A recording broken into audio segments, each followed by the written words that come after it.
And it was good for me at the time to get away from the influence of my decadent friends. Then I was my next adventure, I was planning to go to India. India. I wasn't so inclined spiritually, but there was a bit amongst our friends, there was a bit of street cred about going to places like that, India. And I'll tell you why. Anyway, point is that I didn't make it to India because first I went to a library to try and read about India, and I pulled out Gita. But before that, I pulled out The Science of Self-Realization, which is a book by a founder, Acharya, Srila Prabhupada. And that really touched me as well. You know, I had some atheistic leanings with my friends, but when I read Prabhupada's explanations and presentation of this, what he's explained as the science of God, then I couldn't just ignore it. It was not just a book you read and that's it, next book. It wasn't like that. You know.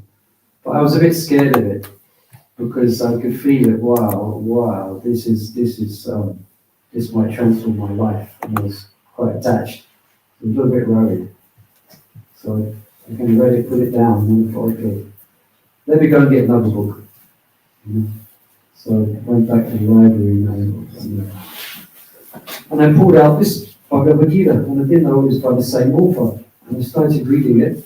And I thought, wow, this is just like that other book. And I thought, oh no! Oh God! You know, so since then I've been reading it and I've been studying the Bhagavad Gita. And so let's read some verses from Bhagavad Gita. We could read from chapter 2. Before we begin, please repeat after me. Om Namo Bhagavate Vasudevaya. Om Namo Bhagavate Vasudevaya. Om Namo Bhagavate Vasudevaya. Om Namo Bhagavate Vasudevaya. Om Namo Bhagavate Vasudevaya. Om Namo Bhagavate Vasudevaya. So, I guess looking around, looking left to right, you're all familiar with the basic story of Bhagavad Gita. Hands up if you're not. Everyone's familiar with the basic drama of Arjuna. He is a great devotee of Lord Shri Krishna, and he is a Kshatriya, and he had specific duty to perform, being a Kshatriya. It was a bit difficult, this duty, because it was in regards to a fratricidal war. So a fratricidal war is a war between one dynasty, between cousin brothers, fratricide of the family. Yeah. So as we know, Arjuna was very bewildered. He was very confused about what his duty was. Yeah. As we know, he saw on the other side, facing him in the war, was persons he had deep affection for. One of them was Acharya, the one who taught him everything he knew about warfare. Is coming from Prabhu. So he had a very affectionate relationship with him. And also grandfather Bhishma. You all know Manohara, you're familiar with the story of grandfather Bhishma. More or less their loving father, because I know the story, they were fathers in the beginning. So he's facing them on the battle, and others as well, familial relationships. So he really was confused about what his duty is here. And that's what he presents in a way. He has a kind of breakdown on the battlefield. Yeah, he puts his bow down and he's crying actually. Ashuro Purna connection. Tears are coming from his eyes, not in fear, but in utter confusion. Yes. So in one sense, or in a complete sense, that's kind of representative of our life in the material world. We have certain plans, but anyone experience that things sometimes don't go to plan? Always. if we could write out what we would like to happen in our life before it happens, it'd be quite a rosy picture. I'm gonna this will happen, this happen. We actually do write it out, the picture of our life, by our, as we know, by our karma. Yes? We actually write it out. So, in that sense, Bhagavad Gita is very valuable for us, because as Arjuna was confused and then he approached Krishna, and Krishna spoke to him very profound words to lift him out of his illusion. And, so we, to one degree or another, we are in illusion. In the sense that, let me just get where I'm going. Arjuna's illusion was brought about by material attachment.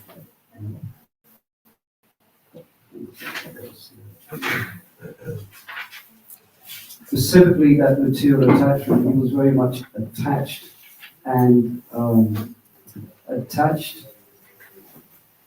related to and attached to his body, and therefore his family and friends. So that was causing him his confusion.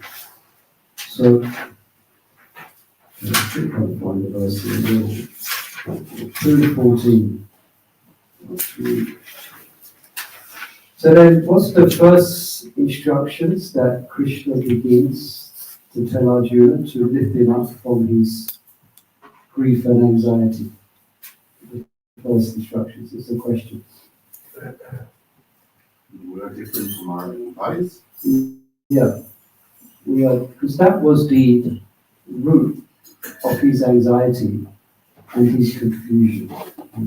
So then Krishna started to speak to him about the eternity of the soul. And you may know this in your culture, I'm not doing, but we are on the basic tenets that we're taught when we take up Krishna consciousness. We are reminded and educated in the fact that we are not that body. But it's easy to forget. Yeah? It's easy to forget that even if we have that knowledge given to us, because we move within the material body and we relate to the world through our material senses, we tend to forget and we tend to misidentify. Yeah. So just by hearing these instructions, it helps to lift our of that. Yeah. So Krishna, let's read one verse here. I'll read a few. What I like to do sometimes is to read a verse in translation and then read through the purple and then open up and discuss what Prabhupada is saying in the purple. Yeah. Sometimes Prabhupada's words are very profound and very deep. And sometimes we can read it very quickly. Yeah. So I'll begin. Let's see how far we get. We haven't got so long. But it says, if you're following on your gadgets or phones, chapter 2, text 12. Natom hojidina natom ningujinadipam jivan vishwa sarvamatam atavayam sarvavayam ataparam. So this is the first instruction that Krishna gives Arjuna. Yeah. He says, never was a time when I did not exist, nor you, nor any of these kings, nor in the future shall any of us cease to be. Does that sound like good news? I remember I was quite curious as a young child, and I started to hear my parents or my mother was speaking about someone who had died. And it's the first time I heard the word died, and I didn't understand it. So I asked my mother what it actually means. What does it mean? And she didn't quote a verse from Bhagavad Gita. She said, well, that's when everything's finished. That's when you stop existing. And there I was as a young child trying to think of not existing. And it haunted me. I accepted it coming from my mother, because you ask her, mother knows everything. Father knows everything, supposedly. So I accepted it. But I couldn't digest it. And sometimes I would try and imagine, in preparation for that time, I would imagine not existing, not thinking, not feeling. And it used to... Later in life, I was working, we was working on the building, we was working by a... When I was, it must have been, I left school, I must have been about 19, 20 years old, so life was just beginning, you know. Just kind of beginning in one sense. Well, it was beginning at a younger age, but you know, a bit more at that age. And I was at work, and we was working by this massive graveyard. You know, in Christian countries, they are buried the dead. You know? In Indian culture, it's a bit more easy to manage. You've heard it. Yeah. So imagine at one point you're going to run out of land, no? If you keep burying everyone, it's going to know the whole place is going to be a graveyard. Anyway, to the point. There's hundreds and hundreds of graves. And again, I was looking at the graves and I was thinking, is that it? Is that it? Is that what it all ends? So I was thinking, what's the point? Then I was going on with a nihilistic look on life. What's the point? Why don't it just... Then I started to meet different anxieties and different miseries and, you know, coming along with life. And I think, why doesn't it just all end? If I'm going to end, why doesn't... Why won't it all end now? Not so positive thoughts, you know. But then I read the Science of Self-Realization and read the Bhagavad Gita and I thought, wow. You know. And also Prabhupada's, the depth of it and the gravity of it that was being presented. It wasn't like Prabhupada speaking, it may be like this, it may be like that. He was speaking with such authority, like it is like this. This is the absolute truth. It's so weighty that I found myself getting lots of shelter and relief. Anyway, so never was a time when I didn't know what exists, nor you, nor in the future should any of us cease to be. So then, Prabhupada's focus. Any questions or comments as we go along? Please feel free to raise your hand. Yeah? Yes. So much. Regards to this one, I just was thinking because spiritual world and Krishna is expanding all the time. Okay, spiritual world. Yeah, this material world is limited, but the spiritual realm has no limits. And so Krishna. We are part of Krishna. We are parts of Krishna, part and parcel of Krishna. And in this verse, there is we was always existing and we gonna exist. So how it's expanding? It's called, there's this word, it's not a get out word, but there's some aspects of the absolute which we can't really fathom completely and understand it. It's called the Chinta. It's called a Chincha. These principles, because we live in a finite universe with a finite body. But actually, the spiritual realm, as you're explaining, is infinite. There is no boundaries to it. There is no, like with the ocean, there's a depth. You can go to the ocean and you'll find a depth. But you never find the end of the glories of Krishna. It doesn't end. The glories of Krishna, it doesn't end. You know? So just this concept that we are like Krishna in the sense that we are eternals. Yeah? Krishna is eternal. We are eternal. Just that concept in itself. We are the observers. We are the souls who are observing the manifestation of time. But the observer is different from what he or she is observing. Yeah? We observe our body, isn't it, on a daily basis. And it goes through changes. You know? And what's the change? It's growing old, you know. And we've got some youngsters here, that's the last thing on their mind at the moment. Yeah. So we, as eternal soul, just like Krishna, the phenomena of coming and going is a phenomena which just goes on in a small part of reality, which small part of so-called the illusion of the material world. Factually, it doesn't go on. There's no such thing as time in the spiritual world. So that's why it's eternal. I don't know whether I answered your question. But, yeah. So in the Vedas, any other questions, comments? Okay. Yeah, people don't think about this much because they're so enamored by what the material world represents. So they're so enamored by the object of the senses that they don't really, sometimes they do, but not so often think more deeply about these points, about what's the meaning, what's the okay, we have to work, we have to maintain our family, that's an important duty, but what's my destination in the next life? Something worth contemplating. Anyway, in the Vedas, in the Katha Upanishad, as well as the Sri Tashva Upanishad, it is said that the Supreme Personality of Godhead is the maintainer of innumerable living entities in their different situations, according to individual work and reaction to work. Okay, so there's quite a lot there.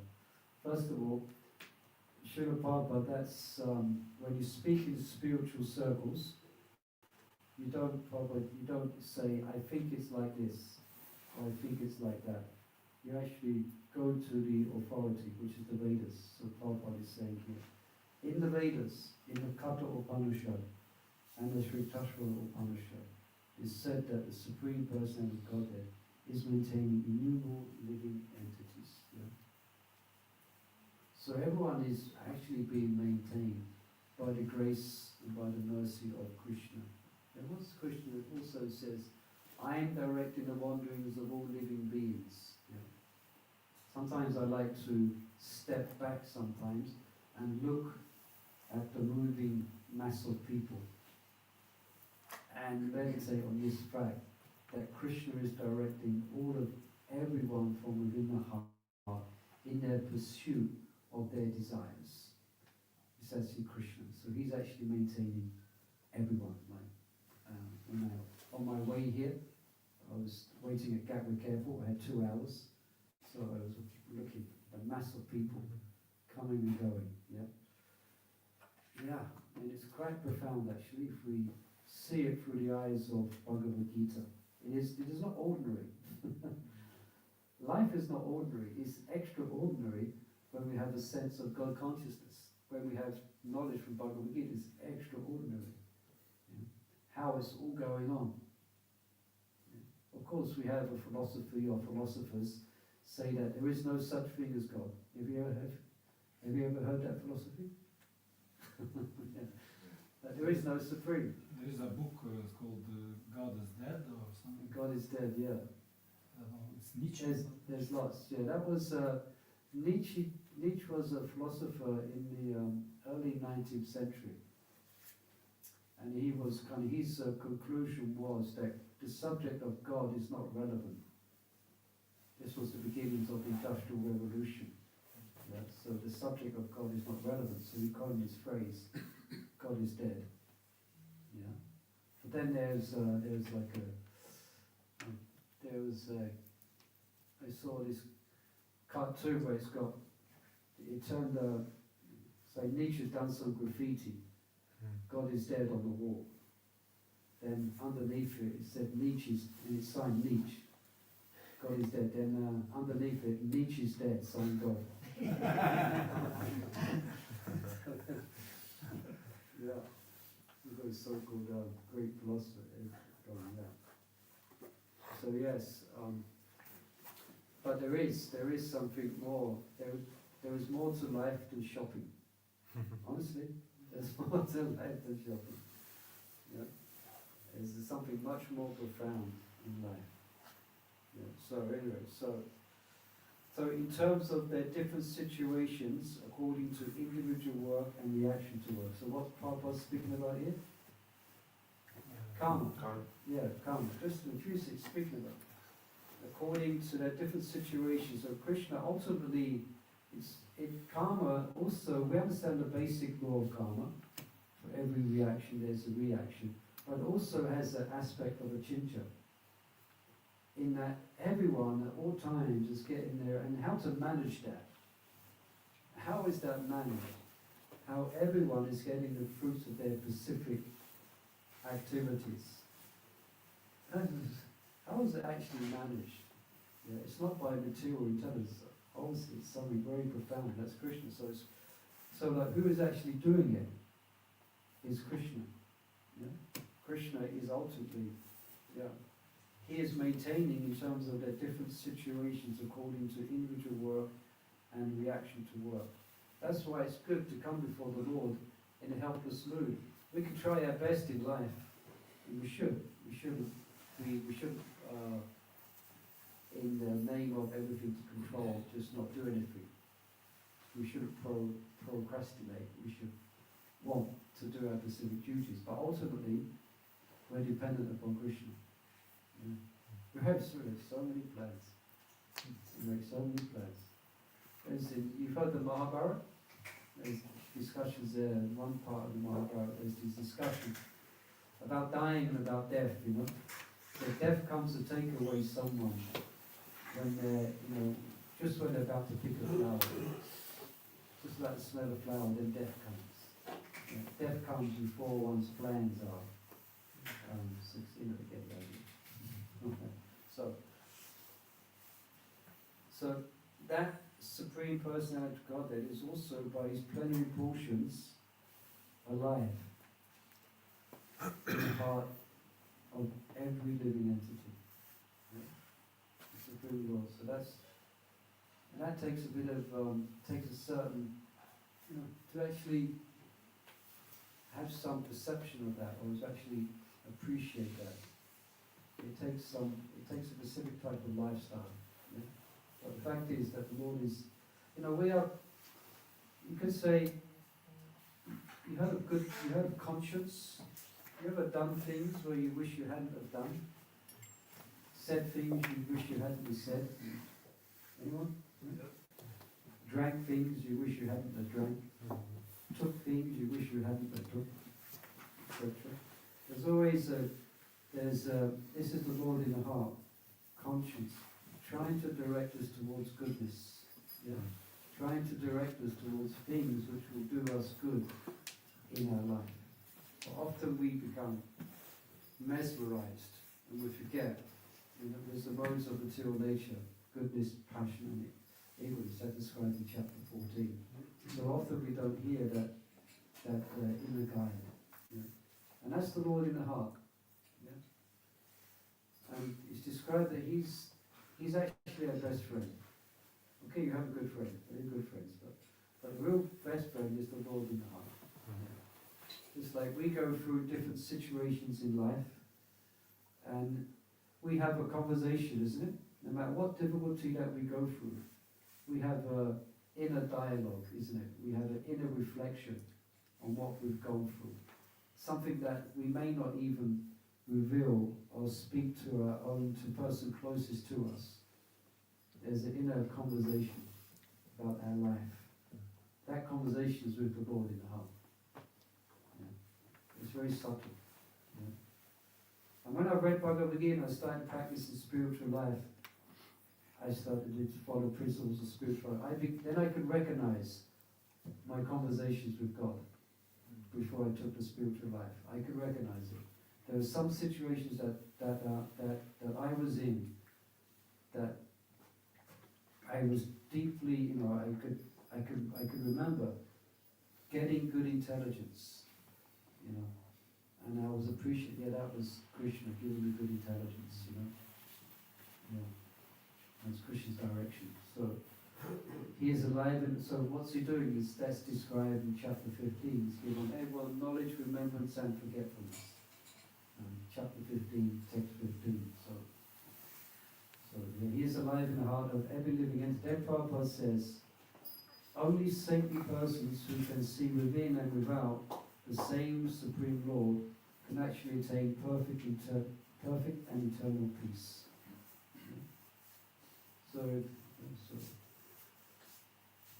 And then Prabhupada quotes another verse from the scriptures. So only saintly persons who can see within and without the same Supreme Lord can actually attain to perfect eternal peace. So in other words, everything is in the grip of his hand.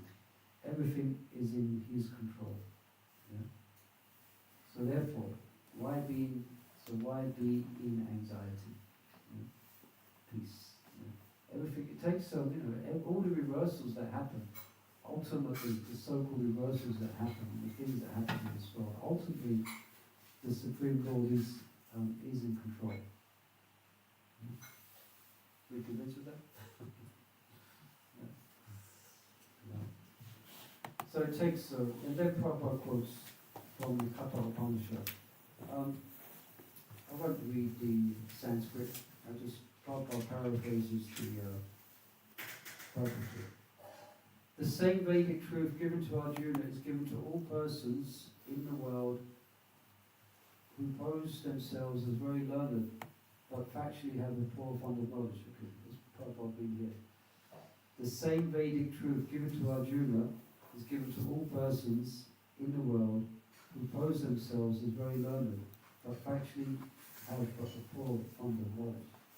So this knowledge is available to everyone. The Lord says clearly that He Himself, Arjuna, and all the kings who are assembled on the battlefield are eternally individual beings, and that the Lord is eternally the maintainer of the individual living entities, both in their condition and in their liberated situations. The Supreme Personality of Godhead is the supreme individual person, and Arjuna, the Lord's eternal associate, and all the kings assembled there are individual personalities. It is not that they did not exist as individuals in the past, and it is not that they will not remain eternal persons. Their individuality exists in the past, and their individuality will continue in the future without interruption. Therefore, there is no cause for lamentation for anyone. Then Prabhupada is going to speak of the Mayavad theory. Yeah? He's explaining what. So this is a concept or a philosophy. Anyone heard of this philosophy where actually there is no individuality?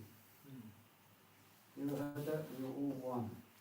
And perfection is to realize, especially in India, have you heard of that? And perfection is to realize the oneness. Yeah? And illusion is due to the misunderstanding that we are individuals. Yeah? This is known as the philosophy of Mayavad or impersonalism. Yeah? The idea is that because the experience here with the world and with other individuals is a source often of anxiety and grief, then ultimately the absolute truth must be devoid of anything that we see here. There must be nothing. Yeah? There must be, So,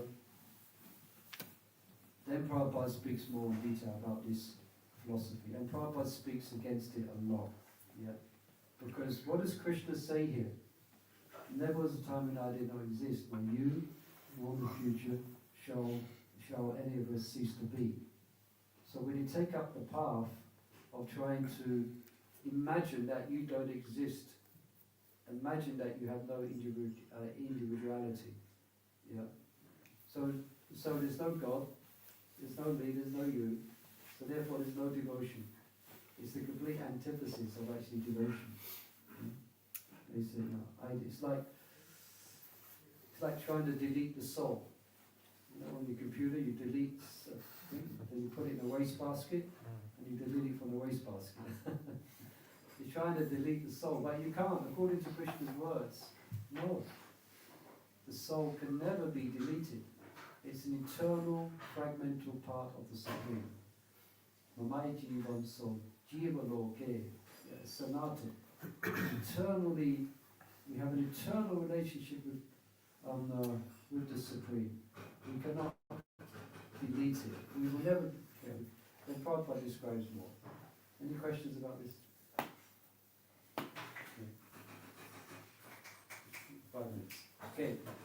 The Mayavadi theory that after, I mean, it sounds very attractive to some, but often it's just like juggling words which don't actually have any substance or real meaning.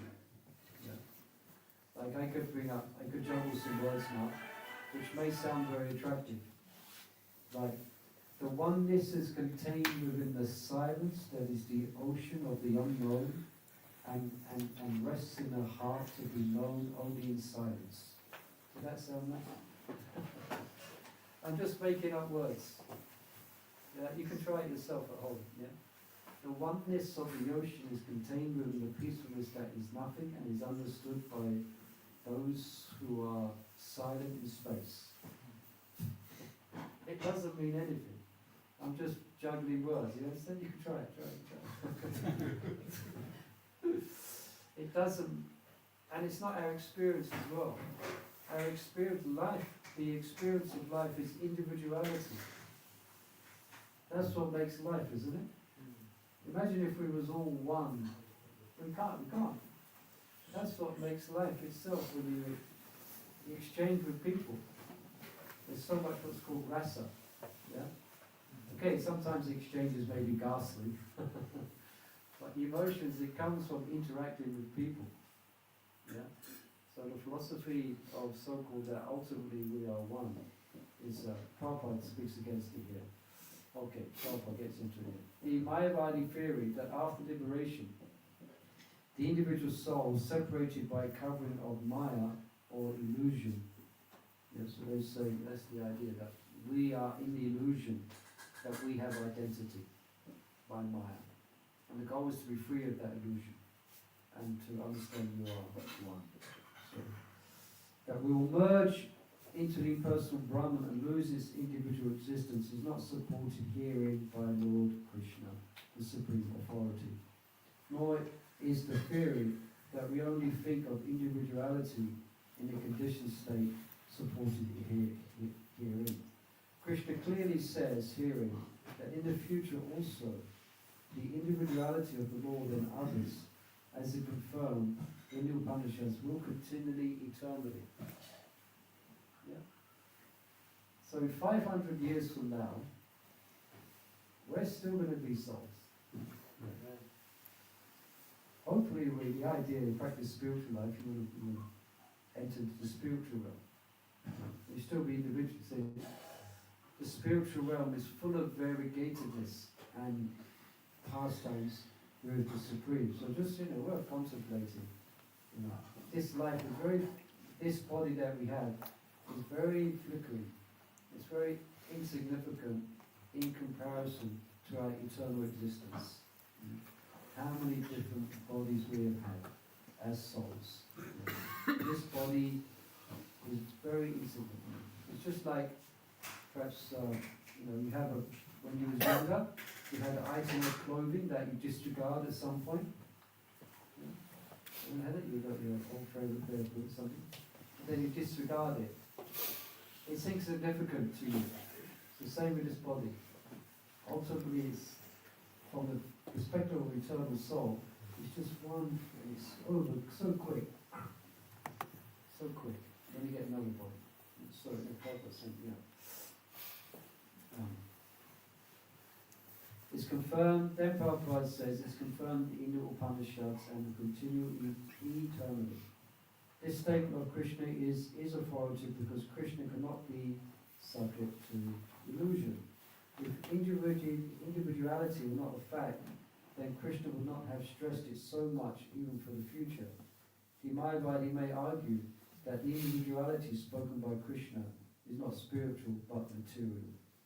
Even accepting the argument that the individuality is material, then how can one distinguish Krishna's individuality? Krishna confirms his individuality in the past and confirms his individuality in the future also. He has confirmed his individuality in many ways. Now it's difficult, you have to, in one sense, you can read Bhagavad Gita and different interpretations of Bhagavad Gita coming from the philosophy of oneness. That's why Prabhupada, it's called Bhagavad Gita as it is. Yeah? So Prabhupada's being a bit sarcastic here. He's saying there's so many different interpretations of Gita which give an impersonal Siddhanta. Yeah? So Prabhupada's making it very clear, and he does through nearly every page in the Bhagavad Gita. Almost Bhagavad Gita is like a thesis, Bhagavad Gita as it is a dismantling of this Mayavad philosophy. And that's why Vaishnavas, they speak quite heavily against it. You know? Why? Because it's the antithesis of devotion. If there's no you, there's no God, then there's no devotion. Yeah? But devotion is the ultimate experience for the individual jiva in relationship to Krishna. Yeah, that experience of devotion is so, and that's the real experience. Yeah? That's the real profound experience. So you can understand how Prabhupada is speaking so strongly against it. Okay, any questions, comments? This? Okay, let's read a little bit more. Let's just read a couple of verses, a couple more verses. We run out of time though. This is a well-known verse. You can recite with me, those who know it. Dehinosmin yada dehe kumara Yovanam jara Dhankara bhaktir Dhirasadhana mojate.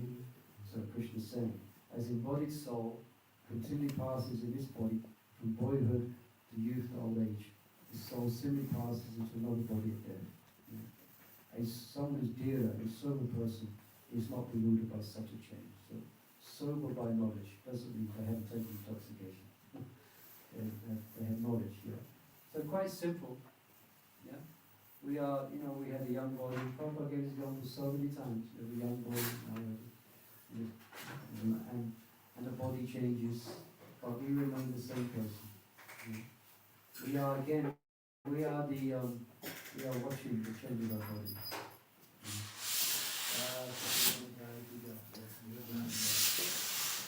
Okay, first we'll stop there. Thank you for your attention. Something to reflect upon. So please reflect upon the eternity of the soul. While we're making our way in this world, let's try and understand what our relationship with the Supreme is. Hare Krishna. Hare Krishna. Prabhupada ki jai. Jai. Ki jai. Jai. Jai. Hare Murli Manohara.